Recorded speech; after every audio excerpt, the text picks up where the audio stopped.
عید الفطر کی مبارکباد دیتا ہوں۔ میری جانب سے، مجلس اتحاد المسلمین کی جانب سے، اور ساتھ ہی ساتھ اللہ سبحانہ و تعالیٰ سے دعا کرتا ہوں کہ اللہ سبحانہ و تعالیٰ جو مزاج، جو روحانیت ہم تمام میں ماہ مبارک نے ہم میں پیدا کی، کہ اللہ سبحانہ و تعالیٰ اپنے فضل سے ہم اسی مزاج کو،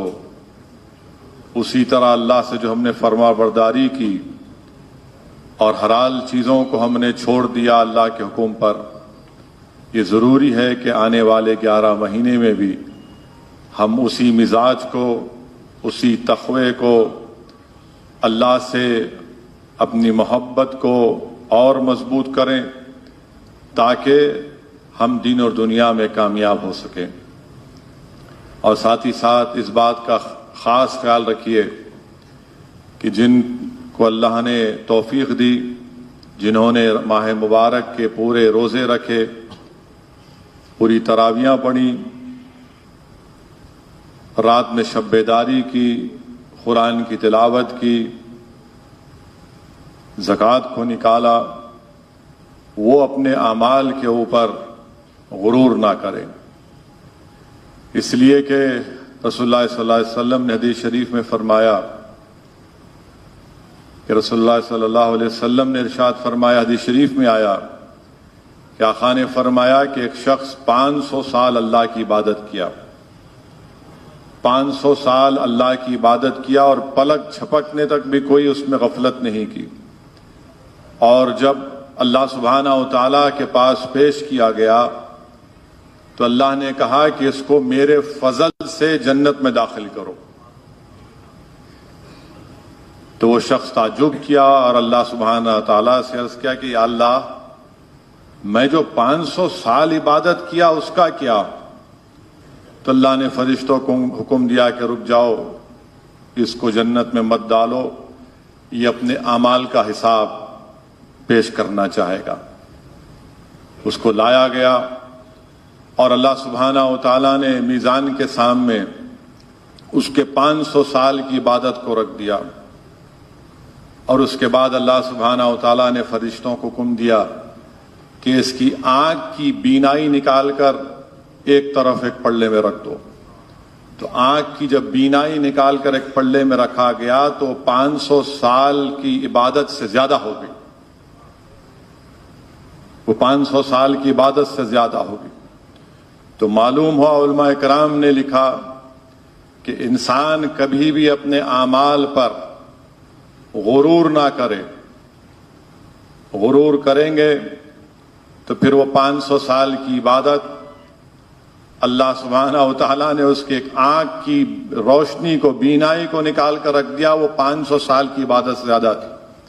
تو اس لیے ہمیشہ یہ کہتے رہے کہ اللہ کا فضل تھا، اللہ نے توفیق دی، ہم نے عبادت کرنے کا اس نے موقع دیا اور سلیقہ دیا۔ تو اس لیے اس مزاج کو برقرار رکھیے۔ اور دوسری بات میں آپ سے عرض کرنا چاہوں گا کہ مجلس اتحاد المسلمین کے صدر و معتمدین ہیں، میری آپ سے گزارش ہے کہ پہلے جمعۃ الوداع سے پہلے بھی جو ہماری اجلاس ہوا تھا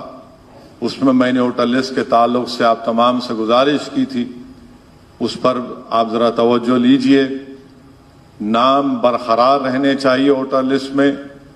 اور اس سلسلے میں جو ذمہ داران آپ کے بوتھ کے پاس آئیں گے آپ ان سے اپنا پورا تعاون پیش کریے، بلکہ آگے بڑھ کر ان کی رہنمائی کریے، ان کی رہبری کریے، ان کی سرپرستی کریے۔ تیسری بات یہ ہے کہ ہمارے وطن عزیز کے حالات سے آپ واقف ہیں۔ میں نے پہلے بھی کہا اور آج بھی کہہ رہا ہوں کہ بھارت کے مسلمانوں کے لیے جو یہ ملک ہمارے لیے ایک وطن عزیز ہے، بھارت کے مسلمانوں کے لیے جمہوریت میں، لوکتنتر میں، ڈیموکریسی میں ان کے لیے بہت ضروری ہے کہ وہ ایک اپنی سیاسی لیڈرشپ کو بنائیں، اپنی پولیٹیکل لیڈرشپ کو بنائیں، وہ اپنے نمائندوں کو بحیثیت اراکین اسمبلی، اراکین پارلیمان، اراکین بلدیہ، رکن ضلع پریشد، منڈل پریشد ان کو منتخب کروائیں۔ یاد رکھیے کہ جب تک آپ سیاسی طور پر اپنے نمائندوں کو کامیاب نہیں کریں گے، نہ یہ ناانصافی کا دور ختم ہوگا، یہ جو نفرت کا طوفان ہمارے سامنے کھڑا ہے، یہ جو بربادی کے بادل ہمارے سروں پر منڈلا رہے ہیں، جو لوگ آج ہمارے خون کے پیاسے بن چکے ہیں، جو ہم کو آئین میں، سمویدھان میں جو حقوق دیے گئے ہیں ان حقوق کو ہم سے چھیننا چاہتے ہیں، جو شریعت ہم کو سمویدھان میں اجازت دی گئی کہ آئین کی دفعہ 29 کے تحت مجھے اپنی تہذیب اور تمدن کی گارنٹی دی گئی، ایک ایبسولوٹ رائٹ دیا گیا، وہ ہم سے چھیننا چاہتے ہیں۔ تو میں پھر سے اپنی اس بات کو دہرا رہا ہوں، میری جماعت کے پیغام کو دہرا رہا ہوں کہ آپ کو اپنی سیاسی طاقت کو بنانا پڑے گا۔ بھول جائیے وہ دل فریب جھوٹی باتوں کو کہ جو کہتے تھے لوگ کہ نہیں فرقہ پرست طاقتوں کو ہم اقتدار پر آنے نہیں دیں گے۔ میرے عزیز دوستوں اور بزرگوں، آپ نے دیکھ لیا کہ جن پر آپ نے بھروسہ کیا وہ نہ صرف ناکام ثابت ہوئے بلکہ ان کی وجہ سے آج ملک کے اقتدار پر ایسی جماعت برسر اقتدار جماعت ہے جو بھارت کے مسلمانوں کے خلاف اعلان جنگ کر چکی ہے، یعنی بی جے پی۔ اسی لیے بہت ضروری ہے کہ اقلیتیں، ہمارے دلت بھائی اور بہن، آدیواسی،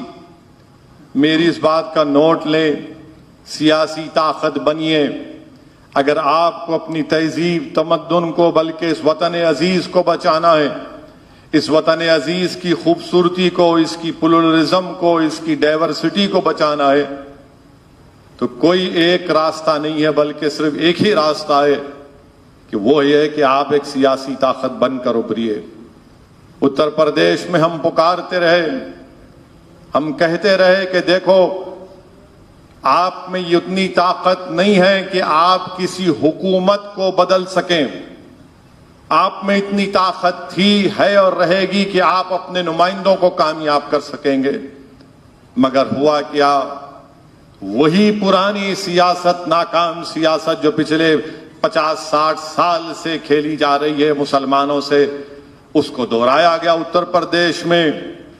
اور آپ نے ووٹ تو دے دیا اتر پردیش میں، مگر اس کا نتیجہ کیا نکلا؟ اس کا نتیجہ یہ نکلا کہ بی جے پی کا دوبارہ برسر اقتدار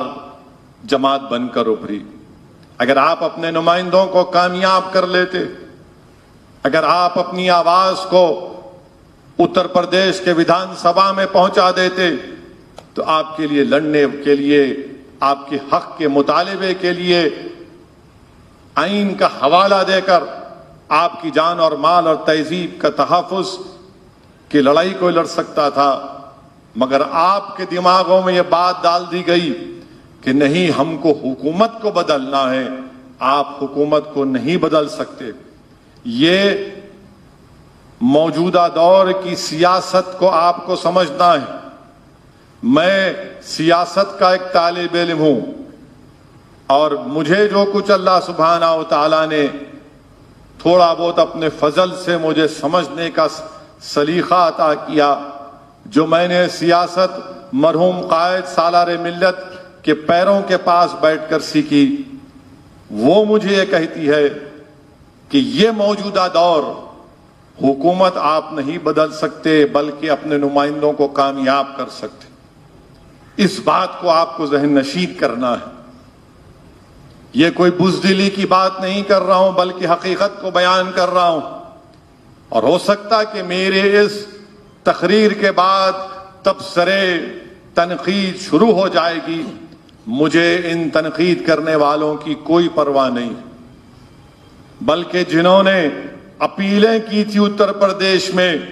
کہ حکومت کو بدلنا ہے، کہاں ہیں تم لوگ آج؟ کہاں ہیں تم لوگ آج؟ تمہارے چہرے نظر نہیں آتے؟ جو بڑے بڑے بلند بانگ دعوے کر رہے تھے، گنگا جمنی تہذیب کی، آج کہاں ہیں تم لوگ؟ نظر نہیں آتے۔ اسی لیے میرے عزیز دوستوں اور بزرگوں، جو مجلس اتحاد المسلمین نے جو کام تلنگانہ میں کیا، جو مجلس اتحاد المسلمین نے اللہ کے فضل و کرم سے مہاراشٹرا میں جو ہم کو کامیابیاں ملی، جو اللہ سبحانہ و تعالیٰ کے فضل اور کرم سے جو بہار میں مجلس کو کامیابی ملی، وہ اس بات کا پیغام دیتی ہے کہ آپ اپنے نمائندوں کو کامیاب کرو۔ جو کل تک بہار کی اسمبلی میں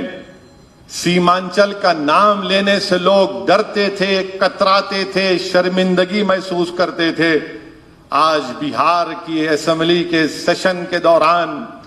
ہر سیشن میں کوئی نہ کوئی ایک دن مجلس کے اراکین اسمبلی سیمانچل کی عوام کی انصاف کا مطالبہ کرتے ہیں، ایوان اسمبلی کی کارروائی کو روک دیا جاتا ہے، اور حد تو یہ ہو گئی کہ سیمانچل کے انصاف کی لڑائی میں